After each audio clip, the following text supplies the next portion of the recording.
আজ 1 নভেম্বর 1956 সালে অখণ্ড মানভূমকে কেটে বেশ কয়েকটি খণ্ড করার পর যেটুকু ছিল তাকে 3 ভাগ করে এক ভাগ পশ্চিমবঙ্গের দিকে দিয়ে দিল। মানভূম নাম উঠে গেল, হয়ে গেল পুরুলিয়া। কয়েক বছর ধরে যারা আন্দোলন করেছিলেন সেই সময় 50-এর দশকে, তারা ভাবলেন দিল্লি কা লাড্ডু মিল গিয়া। বিহার থেকে আমরা বেরিয়ে আসতে পেরেছি, আর কিছু চাই না। প্রচার হয়ে গেল ভাষা আন্দোলন, প্রচারই থেকে গেল। ভাষা আন্দোলনের স্বীকৃতি কোথাও নেই, স্বীকৃতি হবার কোথাও নয়, কারণ এটা কোনো ভাষা আন্দোলন ছিল না। গতকাল লাইভে আমি বলেছি এগুলো। আজকে যেটা বলতে চাইছি সেটা হচ্ছে, আমাদের যারা মানভূমের থেকে এসে বঙ্গভুক্তি করিয়ে বঙ্গপ্রদেশ মানে পশ্চিমবঙ্গে এসে যারা লাফালাফি করছেন বা করেছিলেন, তাদের প্রাপ্তিটা কি এটা জানতে বড় ইচ্ছা করে। তাদের কোনো প্রাপ্তি ছিল? আন্দোলনে কারা ছিলেন? ওই যে কালকে দেখেছিলাম স্বাধীনতা আন্দোলনে মানভূমের কারা ছিলেন না ছিলেন, তার একটা বই দেখেছিলাম, রক্তে রাঙা মানভূম। রক্তে রাঙা হয়েছিল, কিন্তু যারা পরবর্তীকালে ক্ষমতা এলেন তাদেরকেও রক্তে রাঙা হয়নি। যারা রক্তে রাঙা হয়েছিলেন তাদের ঘরের লোকও ক্ষমতা কোথাও পায়নি। তারা নেহাতি ছাপোষা লোক ছিলেন। আন্দোলনে অত মাথামুন্ডু তারা না বুঝেই তারা নিজেরা ঝাঁপিয়ে পড়েছিলেন, সেই জন্যে তাদের প্রাণ গেছিল। আর যারা থেকে গেলেন, বিশেষ করে আমি 2-4 জনের নাম বলবো, নাম বলতে বাধ্য হচ্ছি, তারা যদিও প্রয়াত। একজনের এখন মূর্তি তৈরি হলো, সেই মূর্তি নাকি উদ্বোধনও হয়ে গেল শুনেছি, আমি জানি না ঠিক হয়েছে কিনা, কোথাও দেখিনি। আজ গোটা দিন ওরকম কোনো লোকাল চ্যানেল আমি দেখিনি, কাজে বুঝতে পারছি না, হয়তো হয়ে গেল। আমার সঙ্গে তার আলাপ ছিল, তাকে খুঁড়া খুঁড়া বলতাম। এখন তাকেও জিজ্ঞেস করেছিলাম আমি, তবে যারা এখন দর্শক মানে যারা শুনছেন আমার, তারা বলবেন এটা পেঁদা কথা বলছে। পেঁদা বলি নাই, কোথায় বলেছিলাম সেটাও বলছি। এই জজ কোর্টের ভিতরে তিনি কোনো কাজে এসেছিলেন, তখন উল্টো দিকে সম্রাট বলে একটা মোটর পার্টসের দোকান, মানে স্কুটার পার্টস ইত্যাদির দোকান ছিল। সেই দোকানটার কাছে বাইরে একটা টুল নিয়ে তিনি বসেছিলেন, আমিও আর একটা টুল নিয়ে বসে, ওই দোকানের যে মালিক, সেই দোকানের মালিকই প্রথমে কথাটা তুলেছে। এখন ব্যাপারটা হচ্ছে যে তারা কি পেলেন, তারা কি ভাষা আন্দোলন করলেন। তার একটা ঝুমুর গান খুব সাড়া দিয়েছিল। ঝুমুর গানটার কলিটা কি? ঝুমুর গানটার কলি ছিল, শুন বিহারি ভাই তোরা রাখতে লারবি ডাং দেখায়। এখন ডাং দেখায় বিহারি ভাইরা কি রাখতে চেয়েছিল? ভূমি এরিয়াটায়। তারা তো ভাষা রাখতে চায়নি, তারা তো বলেনি যে বাংলা ভাষা রাখবো, আর তারা বলেনি যে হিন্দি ভাষা রাখবো না, এরকম তো বলেনি। তারা বাংলা ভাষাভাষীর লোককে তো যেতে বলেনি। বাংলা ভাষাভাষীর যারা লোক ছিলেন তারা নিজেরাই এই আন্দোলন করে এসেছেন। ওই এক টুকরো পিঠা ভাগ পেয়েছেন, সেই ভাগ নিয়ে তারা বিরাট বকবক খুশি বগল বাজিয়ে সব চলে এসেছেন। আর ভাবলেন যে আমরা রাজা হয়ে গেলাম, এইটুকু টানটিকর জায়গা নিয়ে আমরা রাজা হয়ে গেলাম, কাজে আমাদের আর কোনো চিন্তা নেই। আমরা পশ্চিমবঙ্গে যখন এসে গেছি তখন আর কোনো চিন্তা নেই। আমাদের ভাষা মানভূঁইয়া বা কুড়মালি, যে ভাষাই হোক। তো যারা ওই আন্দোলনে ছিলেন তারা কুড়মালি বেশিরভাগ লোকই জানতেন না। তার কারণ ওই যে বললাম যে যদি টাটা রোডটাকে বরাবর ধরা হয়, তাহলে এই দিকের লোক যারা পশ্চিম দিকের, তারা কিন্তু কুড়মালিতে খুব দক্ষ। আর উল্টো দিকের লোকরা কুড়মালি পছন্দ করে না, কুড়মালি অনেকে জানে নেই না। কয়েকটা থানাতে খালি এই তথাকথিত ভাষা আন্দোলনের সেনানীরা ছিলেন। মাত্র বলতে গেলে 3-4টি থানাতে, সবচেয়ে বেশি হচ্ছে 3টি থানাতে। সেই 3টি থানা হচ্ছে বান্দোয়ান, মানবাজার আর বড়বাজার। আর পুঞ্চার কিছু, হুড়ার 2-1টি, রঘুনাথপুর দিকে 2-1জন, পাড়া দিকে 2-1জন, এছাড়া কেউ খুব একটা ছিলেন না। আর যারা ওই 1000 জন বাগপিড়ার থেকে কলকাতা দিকে হেঁটেছিলেন, তার মধ্যে একজন আমরা বাঁকুদা বলতাম, আমার প্রায় সঙ্গে সঙ্গেই থাকতেন তিনি। ওই তার ভালো নাম ছিল প্রণব ঘোষ। তখন তিনি বলছেন, আমরা স্কুলে পড়তাম তখন, দেখছিলাম ওনাকে হাঁটিছে বলে যাচ্ছে অনেকে, তো কলকাতা যাব, চলো হাঁটতে হবে বঙ্গভুক্তির আন্দোলনের জন্য। তা তিনিও ছোট বাচ্চা, কিন্তু তিনিও ক্লাস 7-8-এ পড়েছিলেন, তিনিও হাঁটতে, তিনিও কলকাতা পর্যন্ত চলে গেছিলেন। ওর মধ্যে অনেকেই ছেলে মানুষ ছিলেন কম বয়স্ক, যাক তারা কী জন্যে গেছেন সেটা কিন্তু তারা জানতেন না। কয়েকজন লোক জানতেন, যারা এই ভাষা নামের আন্দোলন বা বঙ্গভুক্তির জন্যে তারা ওখানে হাঁটাহাঁটি করলেন। ঠিক আছে, বাংলায় এলো, ভালো এলো। যদি বাংলায় এসে তোমাদের কোনো লাভ হতো, তাহলে বলতাম এই আন্দোলন করেছো, খুব ভালো করেছো, কোনো অসুবিধা নেই। কিন্তু আদপে তোমরা কোনো ভালো করতে পারলে কি, বা তোমরা বাংলায় এসে কিছু পেলে কি? যদি পেতে, তাহলে আজকে এতগুলো লোকে কালা দিবস পালন করছে কেন বছরের পর বছর? আজকে যে কোনো গভর্নমেন্ট অফিসে যেয়ে দেখুন কারা চাকরি করছে। আগে তো তাও কিছু স্কুলে এখানকার লোকেরা, কিছু ভূমিপুত্র শিক্ষকতার চাকরি অন্তত করছিল, বা স্কুলে কেরানি টেরানির চাকরি করছিল, পিয়নের চাকরি, কেরানির চাকরি। সেটাও তো নাই। এখন আপনি যে কোনো স্কুলে যান, স্কুলে যদিও সব টাউনের দিকে সবাই চলে এসছে, অধিকাংশ স্কুলে ছাত্র আছে, শিক্ষক নেই, কোথাও শিক্ষক আছে, ছাত্র নেই। তারা কোথাকার? কে এসেছে? না মেদিনীপুর থেকে এসছে, কেউ মধ্যমগ্রাম থেকে এসছে, কেউ বাঁকুড়ার শেষ দিক থেকে এসেছে, কেউ বর্ধমান দিক থেকে এসেছে। তারা এখানে স্কুল মাস্টারি করতে এসছে। তারা অ্যাকচুয়ালি মাস্টারি করতে আসেনি, তারা চাকরি করতে এসছে। তারা ছেলে পড়াতে আসেনি বা মেয়ে পড়াতে আসেনি, তারা চাকরি করছে। তাহলে এখানকার কোনো লোক যোগ্য নয়। ধরে নিতে হবে বিগত কত বছর ধরে যে পুরুলিয়া জেলার যারা মানভূম থেকে এলো, তাদের বংশধরদের কোনো যোগ্যতা নেই। এমনকি উদাহরণ হিসাবে বলতে পারি আমি যে একটি তথাকথিত সর্ব ভারতীয় এবং বিদেশে পর্যন্ত তাদের সংস্থা চলে, সেখানে রাঁধুনির চাকরি করার জন্য, তাদের ইনস্টিটিউশনে রাঁধুনির চাকরি করার জন্য পুরুলিয়াতে কোনো লোক তারা খুঁজে পান না। আর গতকাল আপনারা দেখবেন এখানকার এই উত্তর দিকের একটি শিক্ষা প্রতিষ্ঠান, সেখানে 2 জন ছাত্র প্রথম হয়েছে 3rd সেমিস্টারের পরীক্ষায়। সেই প্রথম হয়েছে, তাতে পুরুলিয়ার লোকের এত লাফানির কী আছে আমি সেটাই বুঝতে পারলাম না। যে ওই পরীক্ষায় যারা 50 জনের মধ্যে বিভিন্ন জায়গায় স্থান পেয়েছে, তাদের মধ্যে পুরুলিয়ার কেউ আছে কি? পুরুলিয়ার ভূমিপুত্র বলছে, পুরুলিয়ার কেউ আজকাল পুরুলিয়ার সবাই, তার বাপ এখানে চাকরি করতে এসেছিল, তার দাদু এখানে চাকরি করতে এসেছিল, সে হয়ে গেল এখানকার লোকাল লোক। আর এখানকার যারা লোকাল তারা হয়ে গেল ফালতু লোক, তাদের কোনো যোগ্যতা নেই, তারা কিছু করতে পারবে না, তাদের পিয়ন হবারও যোগ্যতা নেই, কিছুই নাই। অথচ রিঅর্গানাইজেশন কমিটি বা যখন এটা পশ্চিমবঙ্গে যোগ দিল, মানে ওকে নিয়ে আসা হলো, তখন কিন্তু এটা স্পেশাল ক্যাটাগরি স্টেট ডিস্ট্রিক্ট হবে এরকম বলা ছিল। কিন্তু সেগুলো যারা ক্ষমতা পেলেন তারপরে তারা সব ভুলে গেলেন।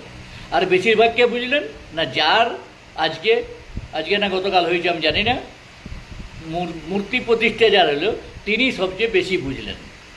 আমার মনে হয় বঞ্চিতর যদি তালিকা করা যায়, তার এমপির পেনশনটা বাদ দিয়ে বঞ্চিতর তালিকায় বোধহয় প্রথম নামটা তারই হওয়া উচিত। আর বাকি তাদের সঙ্গে যারা ছিলেন তাদের সবারই নাম হওয়া উচিত যাদের টাইটেল ছিল এদেশীয়, মানভূমের টাইটেলগুলো সব ছিল মানভূয়া। কোনো দাশগুপ্তও নয়, কোনো ঘোষ নয়, কোনো চ্যাটার্জি নয়, কোনো মুখার্জি নয়, কোনো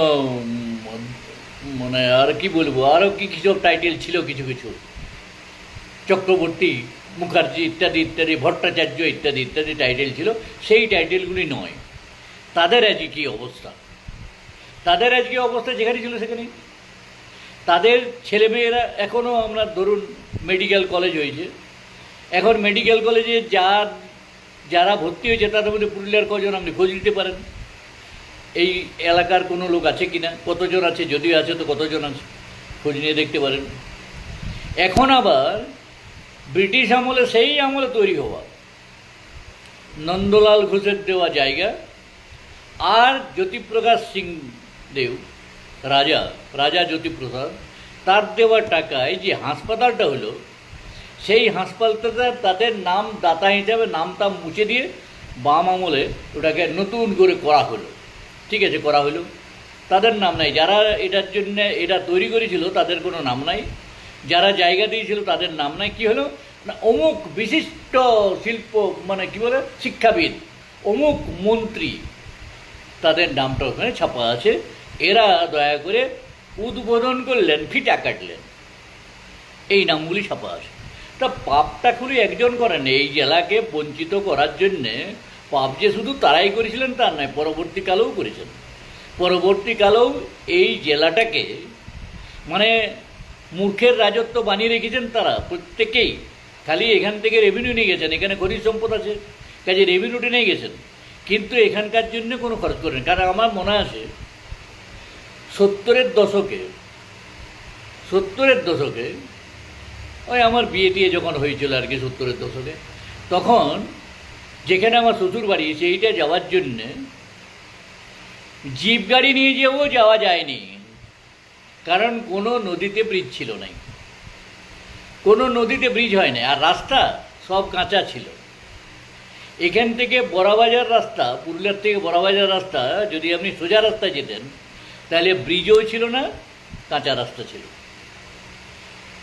কজওয়ে ছিল, এক দু জায়গায় কজওয়ে ছিল, একটা জায়গায় কজওয়ে ছিল, যাওয়া যেত না। তো সেইটা করতে সময় লেগে গেল প্রায় 56 থেকে ধরে নেন, 56 থেকে হয়েছে 4 বছর, এদিকে 10 বছর 14 বছর, আর এদিকে আরও 8 বছর, 22 বছর লাগলো কিছু রাস্তা হচ্ছে, কিছু রাস্তা। পরবর্তীকালে হয়েছে, হয়নি আমি তো বলছি না, রাস্তাঘাট হয়েছে, পরবর্তীকালে হয়েছে, প্রধানমন্ত্রী যোজনা হয়েছে, ইত্যাদি ইত্যাদি, পঞ্চায়েতের পর অনেক রাস্তাঘাট হয়েছে।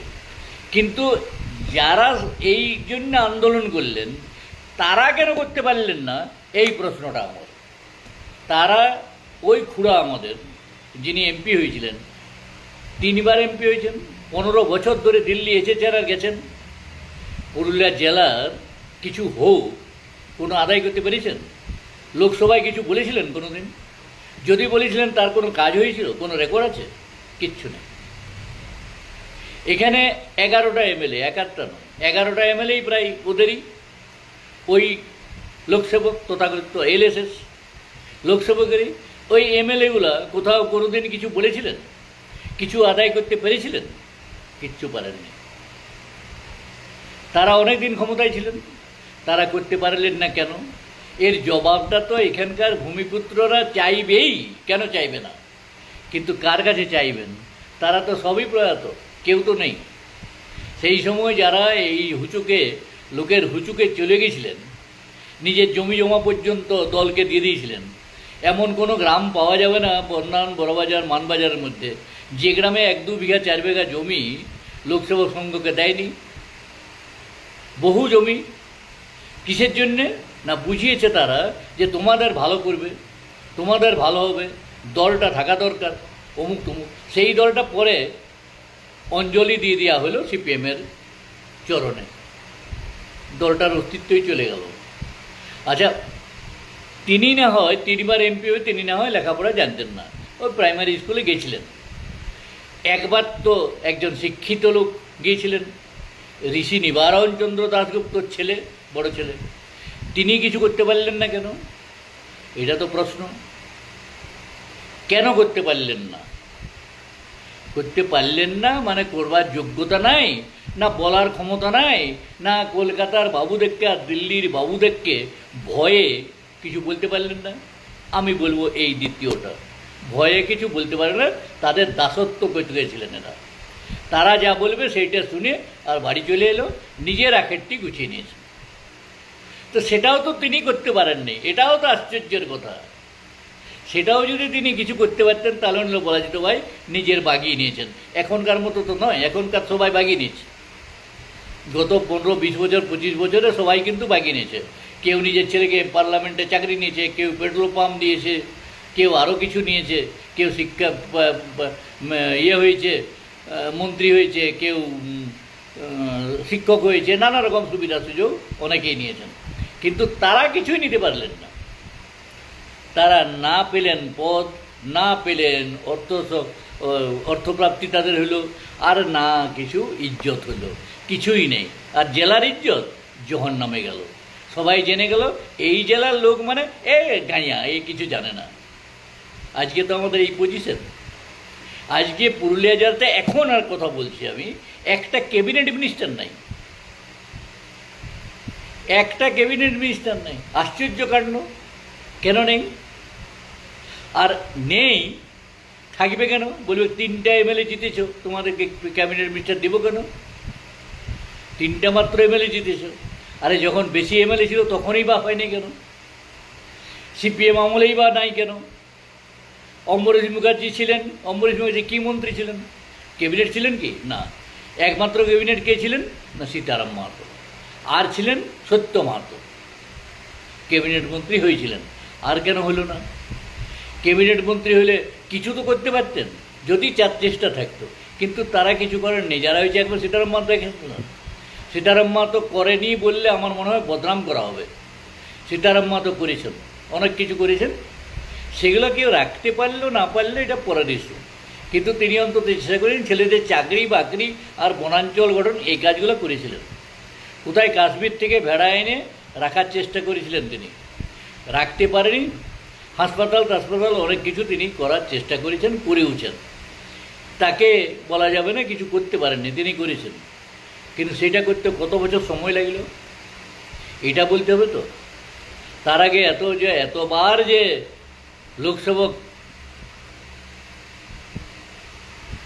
লোকসেবক সংঘ এতদিন ধরে ক্ষমতা ছিল, তারা করতে পারলেন না কেন? কেন করলেন না? কেন কৈফিয়ত আমরা চাইলাম না? এটা দোষটা আমাদের। আমি ওই জন্যে বলি, তোমরা নিজেরটা কবে বুঝবে? আসল তো নিজেরটা আমরা বুঝতে চাই না বলেই আজকে এই সব লোকজন জনপ্রতিনিধি হয়ে খালি নিজেরা গেছেন আর এসেছেন। কেউ গেলেন দিল্লি হাওয়াই আড্ডায়, হাওয়ায় গেছেন কিনা জানি না, কেউ গেলেন ট্রেনে, আবার কেউ গেলেন, যারা চালাক লোক তারা গেলেন হাওয়াই আড্ডা, হাওয়াই জাহাজে গেলেন আর এলেন। এখন পর্যন্ত তাই গেলেন আর এলেন। এখনকার এমপি তিনি যে কি করেন কেউ জানে না, তার কি ভূমিকা, তার কি কাজ। দুবারের এমপি, আদায়টা কি করেছেন? লবডঙ্কা।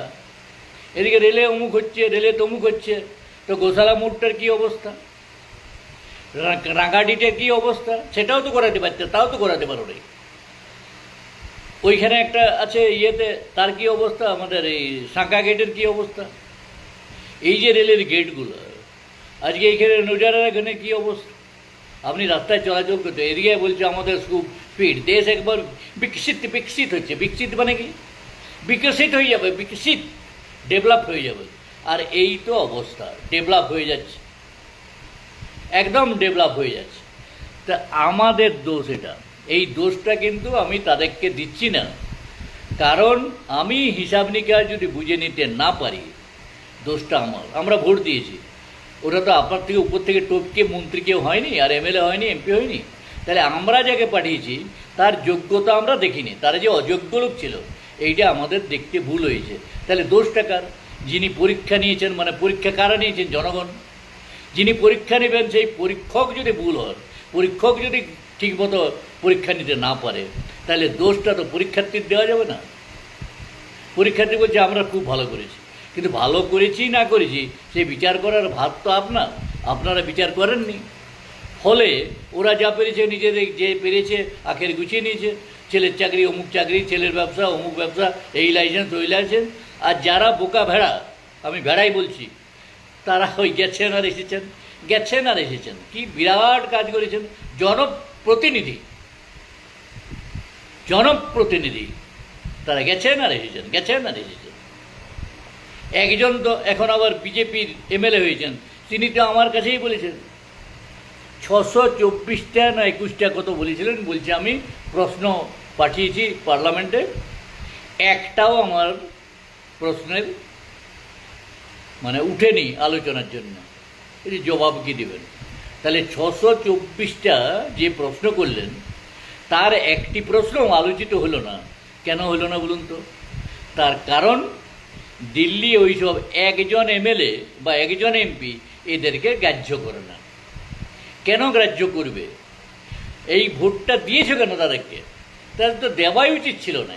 তাহলে যোগ্য প্রার্থীকে যদি পাঠাতে না পারো, সেই দোষটা যারা পাঠায় তাদের। অযোগ্য প্রার্থীদেরকে যদি আমরা নির্বাচনে জেতাই, তাহলে আমাদের আজকে এই অবস্থায় হবে। একজনকে জিতিয়ে তো দেখছেন গোটা দেশ, সমস্ত সম্পদ একজনের হাতে চলে গেল। আমরা তো পাপ ভোগ করছি, অল ইন্ডিয়া লেভেলে আমরা পাপ ভোগ করছি। তো সমস্ত সম্পত্তি, সরকারি যত সম্পত্তি সব চলে গেল একজনের পকেটে। আজকে যত এয়ারপোর্ট দেখুন সব চলে গেল একজনের পকেটে। টেলিফোনে এই যে মোবাইল যেটা চলছে, এই ইন্টারনেট, একজনের পকেটে সব টাকা চলে যাচ্ছে। আর সরকারি যেগুলো ব্যবস্থা ছিল, যেগুলোর মধ্যে কম্পিটিটিভ নেচার ছিল, সেইটাকে একবারে অসুস্থ করে দিয়ে শেষ করে দেওয়া হলো। আর তার ইনফ্রাস্ট্রাকচারটাই প্রাইভেট সেক্টর ব্যবহার করে দীপ্তি কোটি কোটি কোটি কোটি টাকা রোজগার করছে, আর ভোটের সময় পার্টি ফান্ডে কিছু টাকা দিয়ে দিচ্ছে ভিক্ষার দাম, তাতে রোজগার করে যাচ্ছে। তাহলে এটা যে আমরা ভুল করেছি এটা আমরা বুঝছি, কিন্তু বলতে পারছি না। ওই যে গোবিন্দার মার, আমাদের মানময় কথা যে গোবিন্দার মার, অনেক সময় গোবিন্দার মার আমরা বলতে পারি না বাইরে, লজ্জায় গোবিন্দার মার হয়েছে। সেই গোবিন্দার মারটাই এখানে আমাদের হয়েছে।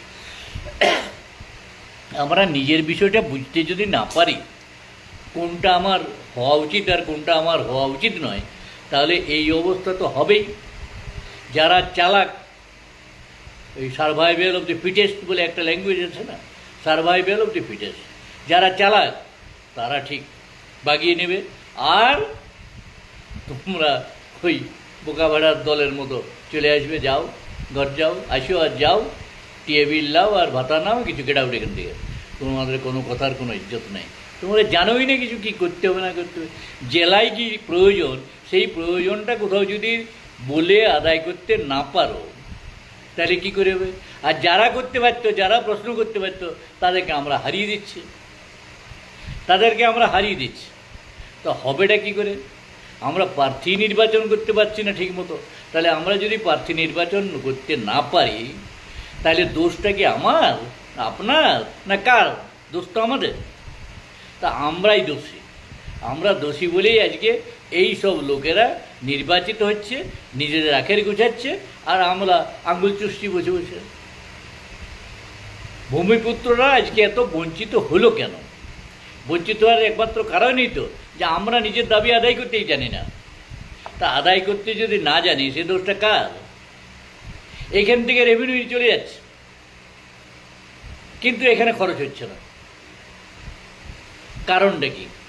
খরচ না হওয়ার কারণ হচ্ছে আমরা দাবি দেওয়া করতে পারছি না। হাসপাতাল এখান থেকে হাতুয়াড়া যাবে কেন? কেন যাবে? এত এত মানুষের কষ্ট করে টাউনের মধ্যে থাকিয়ে যে এতদিন ধরে হাসপাতাল চলল, সেই হাসপাতালটা এখন অর্ডার করে দিল, তাদের ইচ্ছায় কলকাতা থেকে বসে বসে অর্ডার করে দিল, আর আমাদের সব ভেড়ার দল দিব্যি হজম করেছে, কিছু বলার ক্ষমতা কারণে। এখানে তো 6জন এমএলএ কেন্দ্রের শাসক দলের বিরোধী, তারা কেন বলতে পারছে না? তারা কেন ওখানে আন্দোলন করে বলতে পারছে না যে না, এখানে হাসপাতাল থাকবে, আরও ভালো ইনফ্রাস্ট্রাকচার করে, আরও ভালো ডাক্তার দিয়ে এটা চালাতে হবে, কারণ এটা প্রাণকেন্দ্র মানুষের। হাতুয়াড়া যাবে কি করে? পুরুলিয়ার থেকে হাতুয়াড়া যাওয়ার উপায় কি? গোশালা যে লক গেট, গোশালা যে রেল ক্রসিং, সেখানেই তো রুগী মরে যাবে। যাবে কি করে? পৌঁছাতেই পারবে না। এত সব হার্ডল জেনেও, এত সব অসুবিধা জেনেও এটা হতে দেওয়া হচ্ছে কেন? কেন সর্বাত্মক আন্দোলন হলো না? সর্বাত্মক আন্দোলন তো আমরা দেখেছি। আমরা 84-র আগে যখন পুরুলিয়া এক্সপ্রেস ছিল তার আগে তো আন্দোলন আমরা করেছি। আমরা রেল লাইনেও যে শুয়ে দিয়েছি, পুরুলিয়ার প্রায় সমস্ত শিক্ষিত মানুষ থেকে আরম্ভ করে সবাই তো আমরা গেছি এবং তাতে তো আমরা আদায় করতে পেরেছি। তা যদি সর্বাত্মক আন্দোলন আমরা ভালোর জন্য আন্দোলন করি তাইলে সেই আন্দোলন সাফল্য আসে, কিন্তু আমরা যদি কিছুই না করব তাহলে আন্দোলন কি করে হবে? আন্দোলনেই হবে কি, আর সরকার চাপেই বা পড়বে কি? তারা যা ইচ্ছা তাই করবে। কোনো বহিরাগত লোক এসে বলল না না না এখানে কে যাবে, ওখানে হাতুড়াই আমরা আছি, হাতুড়াই করব, সবকে হাতুড়াই নিয়ে আসে, তাদের সুবিধার জন্য, মানুষের সুবিধার জন্য নয়। এটা হবে কেন? এইটা হবে কেন এই প্রশ্ন আমার, এই জবাবটা দিতে হবে এখানকার সাধারণ মানুষকে। সাধারণ মানুষ এগুলো সহ্য করছেন কেন? কেন সহ্য করছেন? তাদের দাবিটা তারা বলতে পারছেন না কেন যে না এটা সরানো যাবে না, কারণ এর অনেক অসুবিধা। সাধারণ মানুষের যে চিকিৎসার সুবিধা হচ্ছে সেইটা চলে যাবে হাতুয়ারা চলে গেলে, কারণ হাতুয়ারার যোগাযোগ নেই। হাতুয়ারা গেলে লোক রাস্তায় চড়বে মরে যাবে, কারণ যেতেই পারবে না, পৌঁছাতেই পারবে না, কোনো এমার্জেন্সি প্রেসিডেন্ট পৌঁছাতেই পারবে না ওখানে লেভেল ক্রসিংয়ের অত্যাচারে। এখন এত সব বলেও যদি মানুষ না বুঝতে চায় আর মানুষ যদি দাবি করতে না পারে তাহলে আমার বলাটাই বৃথা। আমি বলে যাচ্ছি, বকে যাচ্ছি, ঘুম ভাঙানোর গান আমি শুনিয়ে যাচ্ছি। যদি কোনো দিন জাগে, সম্ভাবনা যদিও কম, কারণ এখানের মানুষ ওই এমএলএ থেকে নিচে একটা অফিসের পিয়ন গেলেও মাথা নিচু করে বলুন হুজুর, বলুন স্যার করে। তো সেই লোককে জাগানো যে কত কঠিন, যার জন্যে বাইরের লোক এসে দিব্যি বহাল তো পেতে গেছে। আজকে একটা জায়গায় একটু আগে আমি দেখতে গেছিলাম, সেখানে যে প্রথম জিজ্ঞেস করলাম, একটা বড় এস্টাবলিশমেন্ট, সেখানে দেখতে গেলাম ভাই এইখানকার কজন চাকরি করো, মোট কজন লোক আছে? না বললো 40 জনের মতো হবে। আমরা 2 জন লোক এখানকার, একটা গার্ড আর একটা ওই এদিক ওদিক হেল্পার, এছাড়া কেউ কাউকে রাখে না। কেন রাখে নেই? না মালিক বলেছে ও এখানকার লোক রাখা যাবে না। কিছুদিন আগে আপনারা জানেন সাম স্টিলে এই একই জিনিস হয়েছে। সাম স্টিলেও ওরকম বলা হয়েছে যে এখানকার লোককে নেওয়া হবে না, 2-4 জনকে নিয়ে, আর বাকি সব লোক বহিরাগত। সব কিছুই যদি বহিরাগতরাই করে তাইলে তোমরা আন্দোলনেই করলে কেন? আর পুরুলিয়ায় কি মরতে এলে? এ তো যুপকাষ্টে, মানে হাঁড়ি কাটে মাথা দেওয়া, তার বেশি কিছু তো হলো না। তা হাঁড়ি কাটে যদি মারা দিব বলেন তাহলে আর কি বলা যাবে? কিছুই করার নাই। কি বলছেন? আপনার ভোজাদাকে কলকাতার বাঙাল না ইউজ করে ছাড়িয়ে দিয়েছে সম্মান পুরস্কারের জন্য, এখন আবার দেবাকে লড়তে হচ্ছে। সম্মান, সম্মান কি সম্মান রে বাপ? কি কাজ করেছে সম্মান? এটা একজন লিখছে ভোজাদা, না ভোজুয়াদা, ভোজাদা বলিনি বাবা, আমি ভোজহরি খুড়াই বলতাম, আমি ভোজাদা কোনোদিন বলিনি। আমার থেকে অনেক বয়স বেশি, বাবার থেকে বয়সে ছোটো, কিন্তু আমার থেকে অনেক বয়স হয়েছে, আমি কাকাই বলতাম। পদককেও আমি কাকাই বলেছি, যাকে যা বলেছি তাকে তাই বলতে হবে। কাজে আমার কাছে ভোজাদা নয়, ভোজখুড়া। তা সেটা তার ব্যাপার, তাদের ব্যাপারে কি সম্মান, সম্মান কিসের সম্মান? সম্মানের কোন কাজটা কে করলেন, কোন লোকটা করলেন? গোটা ওই যে অতদিন ধরে তারা যে এমএলএগিরি 3-4 ধরে হলেন এমএলএ এমপি, তারা কোনো কাজই করেন না, তাতে সম্মানটা কিসের? কিসের সম্মান? নির্বাচিত হয়েছে, বরং তার মানে এখন গাল দেওয়ার সময় যে তিনি পাপ করেছেন, সম্মানটা কি তার থেকে হবে? সম্মান কে পায়? যার সম্মান আছে, যা সম্মান পাওয়ার যোগ্য, কিন্তু কাজ করতে হবে তো।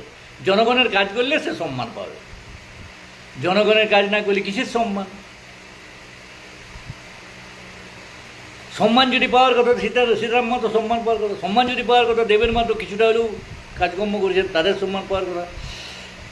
বাকিগুলোর আবার কিসের সম্মান? কোনো কাজই করেননি, সম্মানটা কিসের? কোনো কাজই করেননি। সম্মান তো তার হয় যিনি কাজ করেন।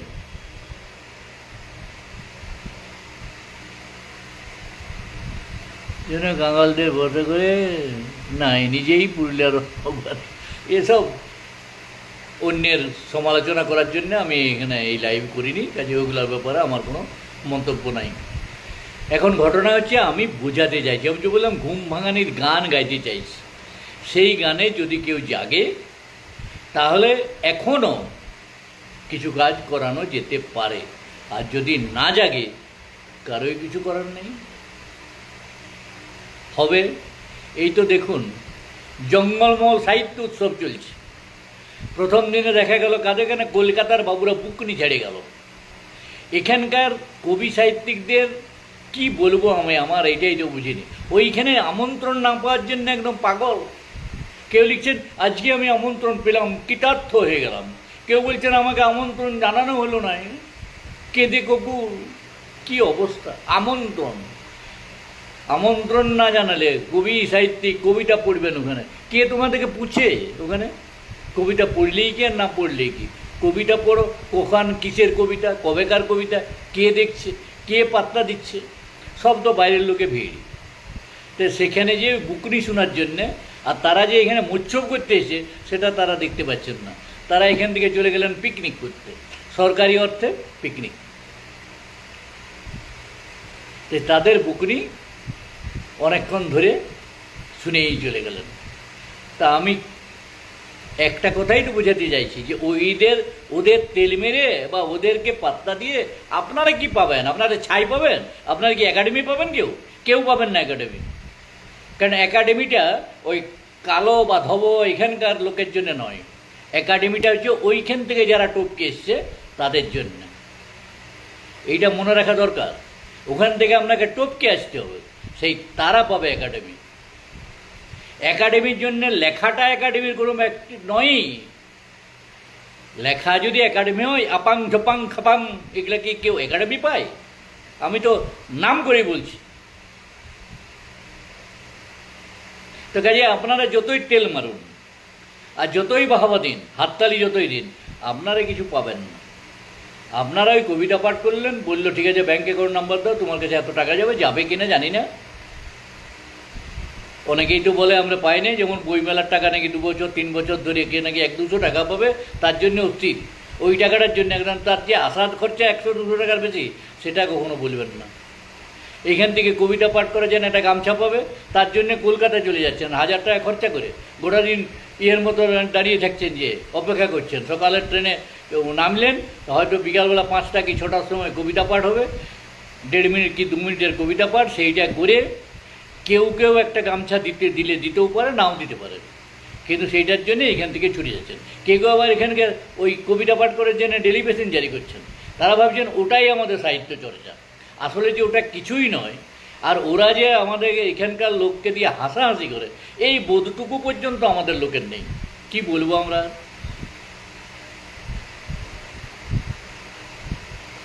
আমি এই জন্যে এইসবগুলোর থেকে অনেক দূরে থাকি।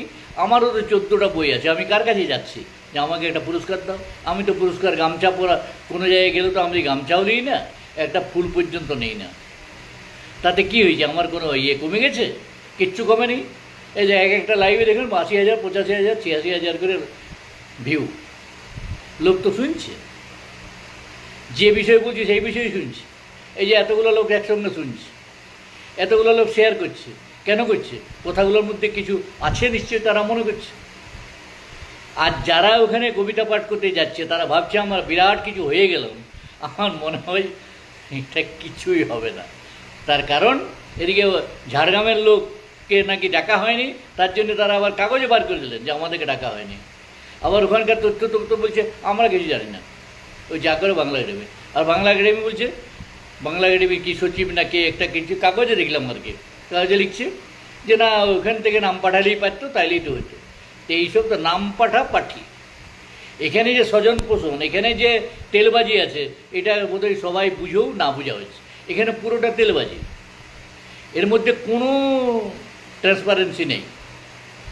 কে আমন্ত্রণ পাবে তাতেও তেলবাজি। কিছু কিছু লোক গেছে, এটা কানা পাঁড়িকা বলে, সেই কানা পাঁড়িকাগুলো ঠিক করে কে আমন্ত্রণ পাবে আর না পাবে, কানা আমন্ত্রণ।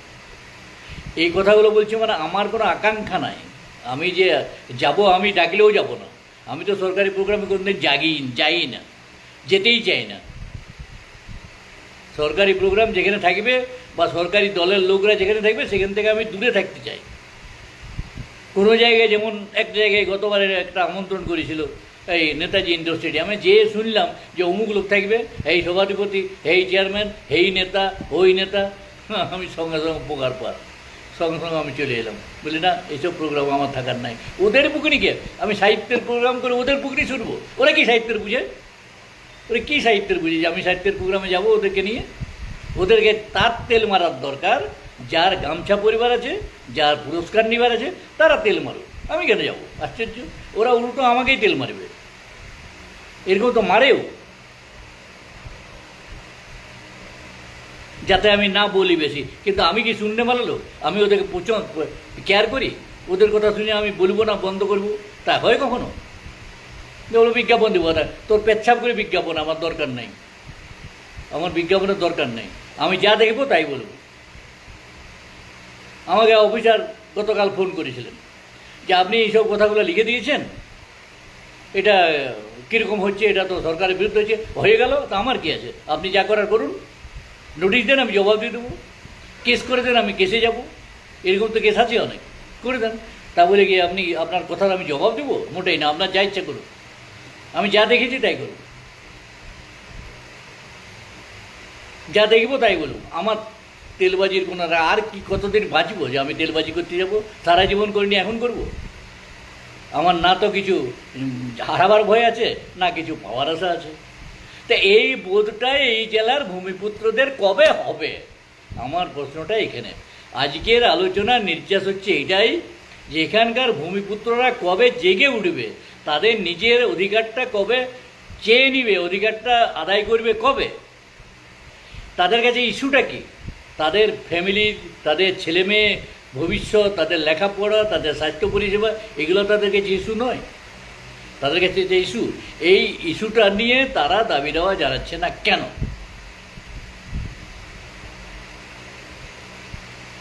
জানাচ্ছে না, তার কারণ তারা বোধ বুদ্ধিহীন হয়ে গেছেন। তারা ওই ঘাড় বাঁকিয়ে কোনো একটা সরকারি লোক অথবা কোনো এমএলএ এমপিকে দেখলেই তারা মনে করে এরা মালিক, এরা মালিক, এরা মালিক, এরা যা বলবে তাই করবে। এদেরকে তেল মারতে হবে, জি হুজুর করতে হবে, দরকার হলে পাও চাটতে হবে। সেটাই হচ্ছে, যার জন্য ওরা পেয়ে বসছে, আর কোনো কারণ নেই। আর আমি ওগুলোকে পরোয়া করি না, না তো আমি নেতাকে পরোয়া করি, আর না কোনো সরকারি আধিকারিককে পরোয়া করি। যা পারবি করবি, যা, আমার যাওয়ার নাই। এইটা হইল কথা আজকের আলোচনার। এটাই নির্যাস যে আপনারা জাগুন, নিজেদের অধিকার আদায় করার চেষ্টা করুন। যারা জনপ্রতিনিধি তারা কি কাজ করছে তার কৈফিয়ত চান। ভোট তো আসছে, এখন তো যাবে, এইটা তো হচ্ছে মোকা। তাদের কাছে প্রশ্ন নেন যে তুমি কি কাজ করেছো 5 বছর আগে, তার হিসাব দাও। তুমি তো আগের বারে বলে গেছো আমার এই হবে, আমার ওই হবে, করো নাই কেন, তার হিসাব আগে দাও। তারপর তোমার এবারের ভোট হবে, যাবে, ভোট দিব কিনা দেখব। কিন্তু দুর্ভাগ্যে আমাদের কেউ বলবে না, বরং উল্টা বেশ, যদি ঘরে চেয়ার থাকে, একটাই চেয়ার, তাহলে সেই চেয়ারটা তাকে ছেড়ে দেবে, ভালো ভালো তার জন্য খাবার নিয়ে আসবে, সবাই যে প্রণাম করবে। কি বলবো বলুন? এই মানসিকতার লোকজনকে নিয়ে আপনি কি আদায় করবেন? যে ভুলটা ওই তথাকথিত ভাষা আন্দোলনে হয়েছে, সেই ভুলটা এখনও করেই যাচ্ছি আমরা। তারাও বোকা বনেছে কিছু লোকের কথা শুনে, আর আজকে ওই কিছু লোকের কথাই তারাও নাচছে, তারাও কিছু করতে পারছে না। আপনারা জাগুন, এইটুকু অনুরোধ করে আজকের আলোচনা এখানে শেষ করছি। যারা ছিলেন সকলকে আমার কৃতজ্ঞতা জানাচ্ছি, ধন্যবাদ। ভালো থাকুন, আমার প্রোগ্রাম শুনুন, যদি কিছুটা কাজে লাগে এই আশায় আমি এটা বলছি। ভালো থাকুন, নমস্কার।